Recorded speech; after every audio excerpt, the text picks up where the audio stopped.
So I'm back here in the van today. We're going to do some work. I'm going to try something a little different. I've been recording different projects on the van as I've been going along, but I've ended up with a ton of video and no time to edit it, and it's starting to become overwhelming. So I've decided what I'm going to do is I'm going to do a weekly vlog or update with all the things I've been doing that week, and I'm going to be throwing in all kinds of stuff that I've previously recorded that I haven't completed those projects, so I couldn't complete the videos. So you're going to end up seeing some jumps in time from summer to fall and now into winter, and you'll probably see me looking a little older in some of it and younger, but hopefully this will help get the videos back on the roll and get me publishing more, and I think that'll be a much better system for me.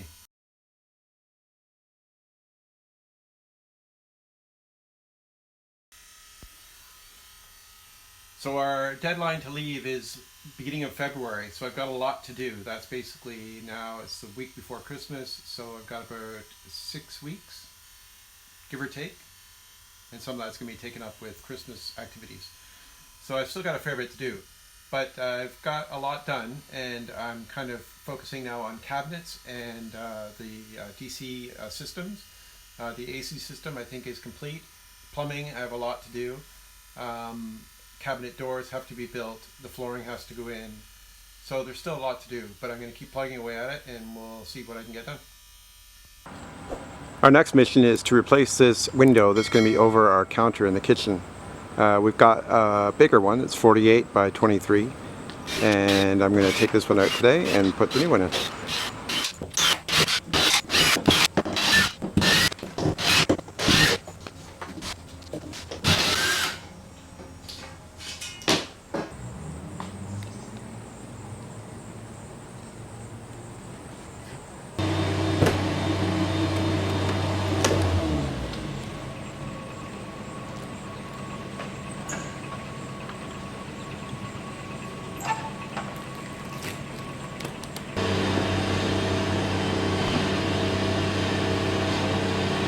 I had to make a template for the curvature of the new window as it's a bit different than the old window.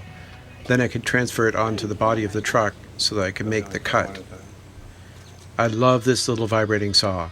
If you don't have one of these things, I use it like all the time. It's great for making these kind of cuts because you can kind of manipulate it and direct it where you want it to go, and it makes it really easy to control the depth of the cut as well. So I removed the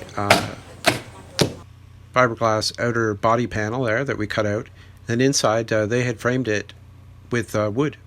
So that's exactly what we did. We took off the interior plywood panel and just reframed the window opening with wood as it came from the factory. We did have to remove one additional steel support, but I was sure to make sure that we had supported it properly.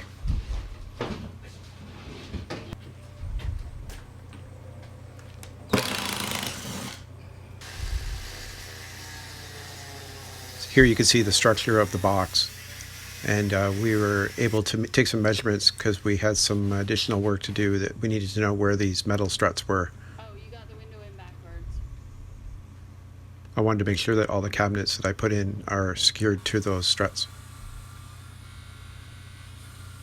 Here I'm making a new stud to go right from top to bottom, and I've kind of I've shaped the end to fit into the bottom rail, and I'm gluing it to the fiberglass to try to keep that fiberglass straight. And I also glued these upper and lower framing pieces to the fiberglass body as well. We're replacing the insulation. It's 2 inches of styrofoam insulation, which isn't the best, but we plan on not being anywhere where the weather is too extreme. So this should be okay.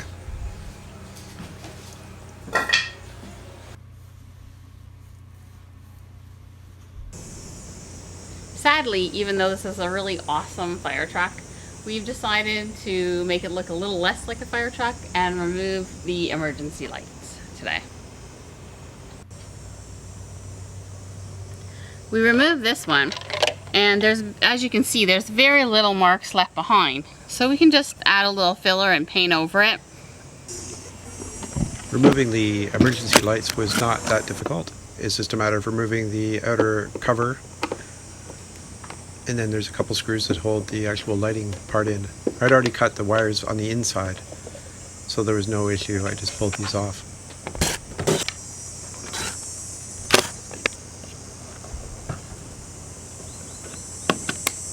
I'm super impressed with the build quality of this truck. Unicel and whoever did the customization, turning it into a fire vehicle, really did a good job. They seem to have taken the time to do minimal damage to the fiberglass body, so we're able to remove these and not have gigantic holes to fill. I used some liquid nails to fill these holes because it kind of has the right consistency when it's dry, and it will seal them up. So it was time to put in the new window, and we had purchased this foam tape that was similar to what was on the original window. But we found that when we went to install it, it was just too thick and wouldn't allow the window to hug the body of the truck tightly enough. So we ended up pulling that foam tape off and putting butyl tape, which is much thinner, and when it bonds to the body of the truck will provide an excellent seal.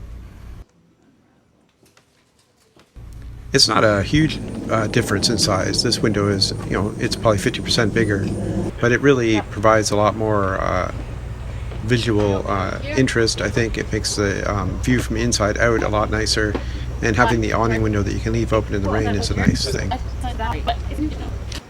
Well, that was a lot of work, but I think it was worth it. Much nicer to have the big window with the awning. Next step, the interior. Then we had the tough job of pulling all the tinting. All the windows were tinted when we got it, and quite a heavy dark tinting, so we wanted to get rid of that. And it was a matter of heating and scraping and using some solvents. But we managed to pull most of it off, but the parts that stuck really required a lot of scraping. We may eventually paint this truck. Well, we will definitely paint these areas anyway, but for now this will be fine. We just want to get it ready for the road, and then we can decide if we want to give it a full paint job or just touch up all these areas. I also tackled this part of the bumper. It has a really killer strong bumper on this truck, and we're excited to use it for possibly for our bikes, but there was one section that was a little bit dented in, so I spent a few hours trying to bend it back into shape.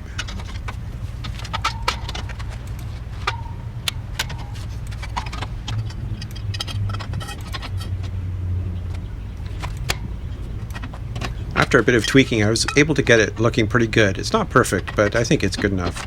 The actual outer bumper part is really straight. It's just these little stepping areas that are a little bit bent still. And I may have another go at it to make it better, but for now this will do. There used to be something stuck to the windshield, probably some kind of navigation or something like that, but we're worried that this epoxy or whatever the sealant was, or glue, wouldn't come off, but again, just a little elbow grease and some scraping, we got it off. Some of the trim had popped away, so glue to the rescue once more, and we were able to reattach that trim. We are super excited to keep going with this project. We hope you guys are enjoying it, and if you do enjoy it, please hit the thumbs up, give us a comment, and a like and a share if you can, because those things are the things that help YouTube decide which videos to promote. And we're still growing as a channel, and we're having fun, but obviously the more views we get, the more we're able to keep making these videos.